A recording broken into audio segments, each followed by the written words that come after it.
Break it down, break it down. That's what we do right here on the Double RT Boxing Show. Josh Taylor taking on his mandatory Alpine Khongsong. If I messed that up, I messed it up. Now everyone's talking and bullshitting. Oh, Josh Taylor fucking doing this sorry ass mandatory, blah blah blah. You know, these fights are dangerous, man. These fights are dangerous. You know, I go ask Daniel Rowan. It's the reason why he's on the PBC now. He for his mandatory loss. When you fight your mandatory, there is no rematch clause. It's winner takes all. That's why Daniel Roman is on PBC.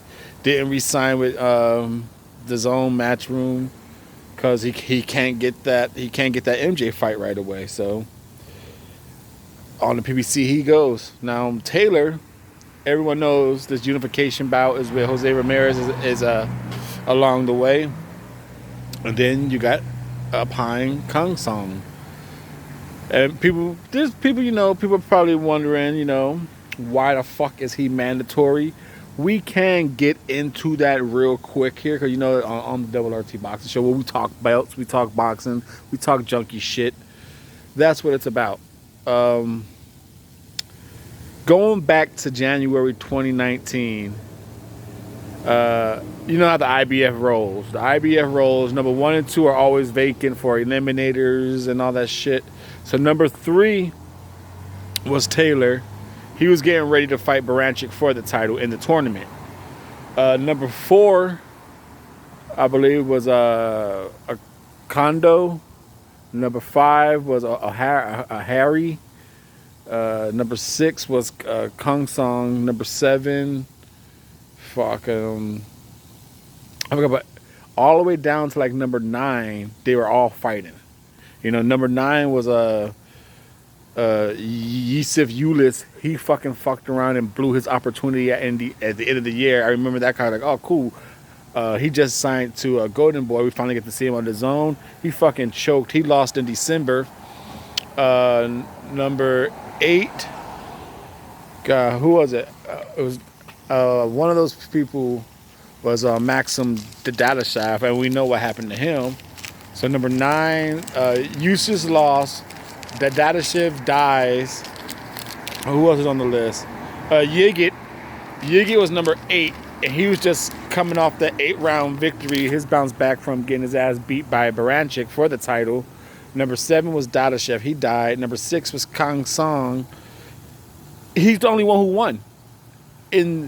From January 2019, the IBF standings, number 3 Taylor, number 4 Kondo, number 5 Okada, number 6 Khongsong, number 7 Dadashev, number 8 Yigit, and number 9 Usilif. The only one to win, we take away Taylor because Taylor already had the title shot. The only one to win out of those top 1, 2, 3, 6 fighters, 7 fighters was the guy who got the shot, Khongsong, the IBF Pan Pacific champion.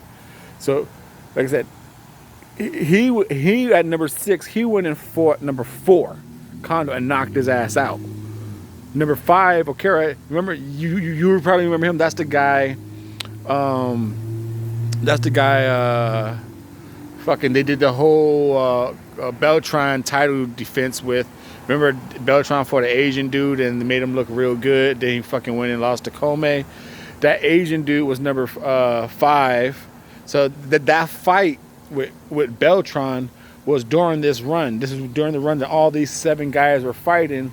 And it happened right before our eyes, but we just didn't, a lot of us just didn't give a rat's ass that was a big run for the IBF 140. They all fought at the same time, and the only one to win was Alpine Khongsong with a knockout. Everyone else lost. So that's how he got his mandatory shot.